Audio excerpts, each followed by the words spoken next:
पद संख्या 445।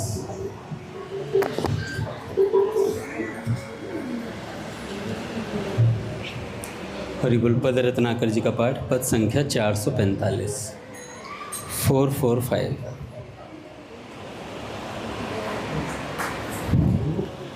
कहा ठगोरी डारी श्याम ने, कहा ठगोरी डारी, कहा ठगोरी डारी श्याम ने, कहा ठगोरी डारी। बिसरे धर्म करम कुल परिजन, बिसरे धर्म करम कुल परिजन। लोक लाज गई सारी, हाँ लोक लाज गई सारी। कहा ठगोरी डारी श्याम ने, कहा ठगोरी डारी, कहा ठगोरी डारी, कहा ठगोरी डारी। गई होती मैं जमुना तट पर, गई होती मैं जल भरबे ले मट की सखीरी, जल भरबे ले मट की सखीरी। देखत श्याम कमल दल लोचन, देखत श्याम कमल दल लोचन। दृष्टि तुरत हे अटकी सखीरी, दृष्टि तुरत सखीरी। कहा ठगोरी डारी श्याम ने, कहा ठगोरी डारी। मोतन मोतन मुरी मुस्काए मन सिज, मोतन मुरी मुस्काए मन सिज। मोहन नंद किशोर सखेरी, मोहन नंद किशोर सखेरी। तेहि छिन चोरी लियो मन बर बस, तेहि छिन चोर लियो मन बर बस। परम चतुर चित चोर सखीरे, परम चतुर कहा ठगोरी डारी श्याम ने, कहा ठगोरी डारी। देह गेह की सुध न रहे कछु, देह गेह की सुध न रहे कछु। खान न पान सुहाए सखीरे, खान न पान सुहाए सखीरे।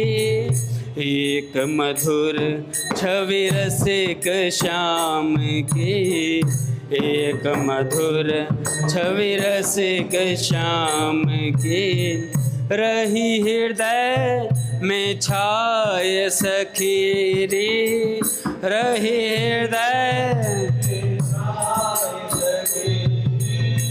कहा ठगोरी डारी श्याम ने, कहा ठगोरी डारी।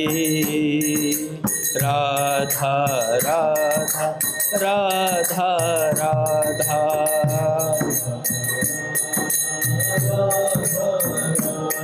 राधा राधा राधा राधा।